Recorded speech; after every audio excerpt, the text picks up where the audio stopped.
Good morning, everyone. Today we will discuss about the effects of force. Whenever you will apply a force, you will see a change in the shape, size or the direction of the object.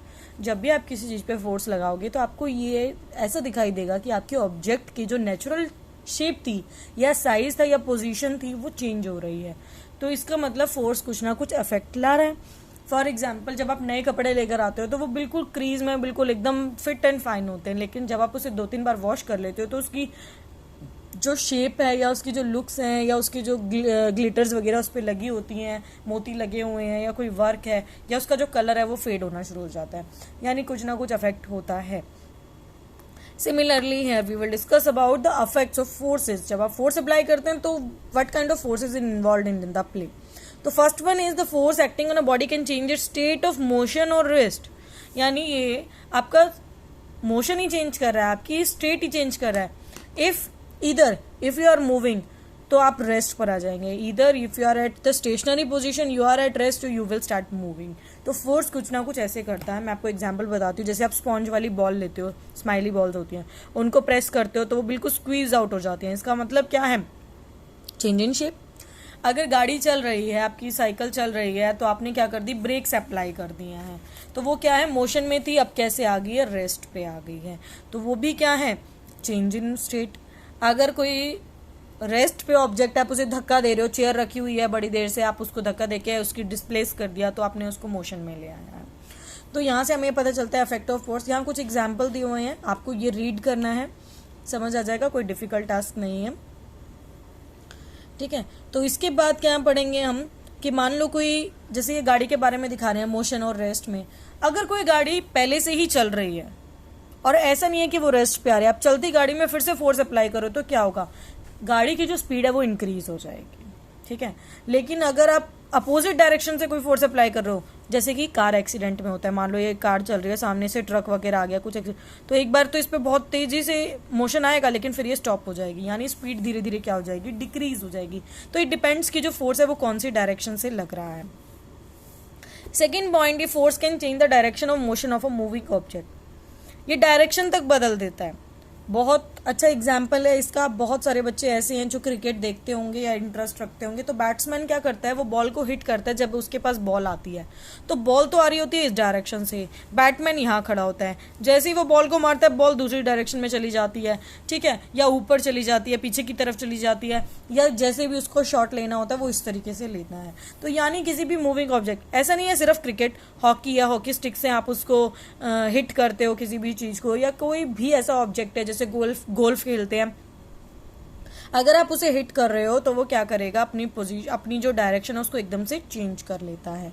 ठीक है. इसी तरीके से when you pass along the side a bus और truck, जब आप किसी भी बस और ट्रक के साइड से जा रहे हो और वहां से धुआं निकल रहा होता है तो आप ये देखेंगे, you wave the smoke away by moving your hand. आप अपने हाथों को ऐसे ऐसे हिलाते हैं और जो धुआं है वो दूसरी डायरेक्शन में जाना शुरू कर देता है. यानी आपका जो हाथ है वो भी पुशिंग फोर्स अप्लाई कर रहा है.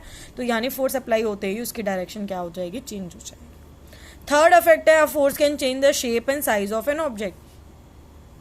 यानी ऐसा भी हो सकता है कि शेप और साइज ही बदल जाए. तो हाँ, हो सकता है. मान लो कोई ऑब्जेक्ट बहुत ज़्यादा रिजिड है, हार्ड है, तो नहीं होगा. लेकिन अगर कोई चीज़ सॉफ्ट है तो हो जाएगा. जैसे कि मैंने गुथा हुआ आटा रखा हुआ है, आटा गूंथ के मम्मी ने रखा, मैंने उसमें फिंगर डिप कर दी तो ऑब्वियस से अंदर छेद हो जाएगा. फूला हुआ बैलून है, मैं उसको दबा रही हूँ इधर उधर से, तो भी उसकी शेप क्या हो जाएगी? चेंज हो जाएगी. और बहुत ज़्यादा दबाऊंगी तो वो तो बर्स्ट ही हो जाएगा. ठीक है, फट जाएगा. ऐसी स्प्रिंग को मैं पुलिंग फोर्स खींच रही हूँ तो बिल्कुल प्लेन हो जाएगा, फ्लैट हो जाएगा. जैसे ही मैं उसको छोड़ूंगी वो वापस अपनी पोजीशन पे आ जाएगा. टूथपेस्ट है, मैं टूथपेस्ट के ट्यूब को दबाऊंगी, उसकी शेप खराब हो जाएगी, यानी इसकी शेप चेंज हो रही है. साइज में भी फर्क आ रहा है. लेमन को स्क्वीज कर रही हूँ, नींबू को मैं क्या कर रही हूँ? स्क्वीजिंग कर रही हूँ, तो उस दौरान भी क्या आएगी? जो लेमन की शेप है वो पूरी तरीके से चेंज हो जाएगी. तो ये सभी क्या है? इफेक्ट्स हैं. यहाँ पे आप फोर्थ इफेक्ट पढ़ेंगे, force can stop a moving object. अगर आप किसी डायरेक्शन में फोर्स लगा रहे हो तो आपका ऑब्जेक्ट चलता चलता रुक सकता है. मतलब बाइसिकल, ये जो राइडर है ये थोड़ी देर में ब्रेक लगाना शुरू कर रहा है, एकदम से नहीं लगाई पर धीरे धीरे लगा रहा है. स्पीड डिक्रीज हुई, फिर इसने लगाई, तो वहीं पर क्या हो जाएगी? आपकी बॉडी रेस्ट पे आ जाएगी. इसी तरीके से एक उड़ती हुई बॉल को, उड़ती हुई बॉल ऐसा नहीं है उसमें पंख लगे हुए हैं, ऑब्वियस जब क्रिकेट खेलते हैं हिट करते हैं तो बॉल बहुत तेजी गति से दूसरी डायरेक्शन में जाती है, तो जैसे ही कैचर जाता है तो वो बॉल को पकड़ के उसकी जो मोशन है उसको स्टॉप करने का काम करता है। तो फिफ्थ देखिए क्या है, a force can change the speed of a moving object. एक चलते हुए ऑब्जेक्ट की स्पीड भी बदल सकती है क्या? यस, बिल्कुल बदल सकती है। जैसे कि हमने अभी पिछले फर्स्ट पॉइंट में पढ़ा था कि अगर ऑब्जेक्ट पहले ही मोशन में है और आपने फोर्स अप्लाई किया सेम डायरेक्शन में तो स्पीड बढ़ जाएगी, लेकिन अगर आपने उल्टी डायरेक्शन में फोर्स अप्लाई किया तो स्पीड घट जाएगी। ठीक है, यानी एक बॉल चली आ रही है, किक किया और सामने से आपके फ्रेंड ने उसको दोबारा किक कर दिया तो उसकी जो डायरेक्शन है वो अपोजिट हो जाएगी, तो स्पीड उसकी घट जाएगी। लेकिन अगर आपने इस डायरेक्शन में किया और आपके दोस्त ने भी इसी डायरेक्शन में फिर से हिट किया तो वो और आगे चली जाएगी फॉरवर्ड डायरेक्शन में, यानी जो उसकी स्पीड है वो क्या हो जाएगी, इंक्रीज हो जाएगी। तो इसके साथ आपका जो कॉन्सेप्ट है वो खत्म होता है। नेक्स्ट जो आपका कॉन्सेप्ट है वो है प्रेशर। देखो प्रेशर क्या होता है, फोर्स के जैसा ही है लेकिन इससे थोड़ा सा डिफरेंट है। क्या डिफरेंस है इसमें ध्यान देना। फोर्स आपका कहीं भी लग सकता है, फोर्स आपने किसी को धक्का दिया वो भी फोर्स है, आपने टेबल को पुश किया वो भी फोर्स है, मैंने इस पेज को ऐसे पलट दिया फोर्स लगाया, मैंने इस पेन को यहाँ पड़ा था धकेल दिया तो वो भी एक तरीके का फोर्स है। तो प्रेशर और फोर्स में एक्चुअल में डिफरेंस क्या है? प्रेशर भी यही होता है किसी चीज पे दबाव बनाना, but what is the difference between force and pressure, अगर दोनों का मतलब ही ये है। देखो प्रेशर क्या होता है, pressure is defined as a force acting per unit area. जब आप एक पर्टिकुलर एरिया के ऊपर फोर्स लगाते हैं तो उसको प्रेशर कहते हैं। अगर आप नॉर्मल फोर्स की बात करें तो आप किसी भी डायरेक्शन में किसी भी जगह कितना ही अप्लाई कर सकते हैं, लेकिन अगर आप प्रेशर की बात कर रहे हैं तो एक स्पेसिफिक एरिया होना चाहिए। जहाँ मान लो ये जो बुक वाला एरिया मैं इसी को पुश कर रही हूँ तो वो क्या कहलाएगा, आपका स्पेसिफिक एरिया कहलाएगा, यानी प्रेशर। जैसे कि आपने देखा होगा थंब पिन्स होती हैं, थंब पिन्स आप पुश करते हैं अपने डिस्प्ले बोर्ड पे, तो आपको अपना प्रेशर केवल उस थंब के पीछे वाले हिस्से पे ही लगाना होता है तभी वो पिन अंदर जाएगी। अगर आप पिन वाले पॉइंटेड एरिया को लगाओगे तो आपको चुभेगी, वो अंदर नहीं जाएगी पर आपकी स्किन के अंदर जरूर चली जाएगी। तो यहाँ से हमें क्या पता चलता है कि प्रेशर वो होता है जब हम एक पर्टिकुलर एरिया पे लगाते हैं, ऐसा नहीं जहाँ मन किया वहीं पे लगा देते हैं। तो प्रेशर को डिफाइन करते हैं फोर्स पर यूनिट एरिया, यानी कंबाइंड फॉर्म है प्रेशर की। अब मैं आपसे 1 मार्क में ये पूछ लेती हूँ कि कौन से 2 ऐसे पैरामीटर्स है जिन पे प्रेशर डिपेंड करता है।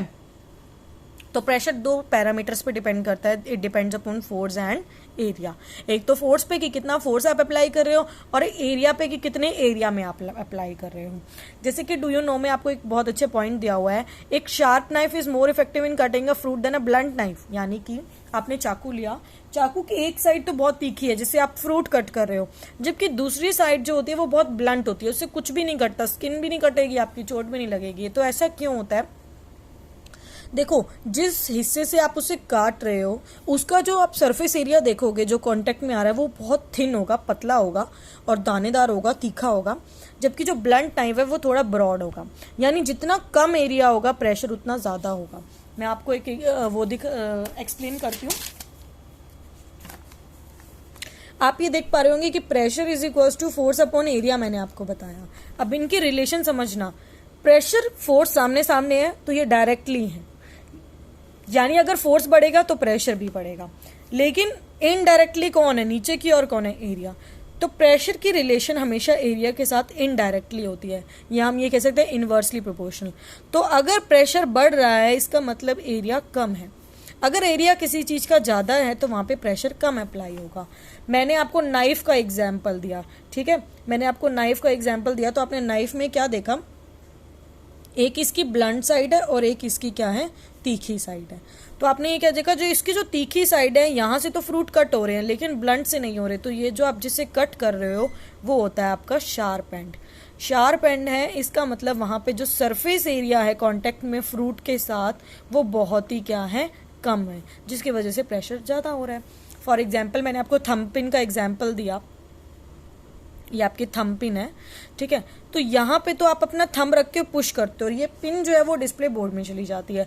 तो यानी आपका जो यहाँ पे एरिया है ये क्या होगा, जितना कम होगा उतनी ज़्यादा जल्दी ये पुश हो जाएगी। आपने देखा पिन का सरफेस एरिया बहुत कम है एज कम्पेयर टू थंब वाले के, तो थंब वाले पे जब आप पुश करोगे अपने अंगूठे से तो इसको ज़्यादा प्रेशर देना पड़ेगा।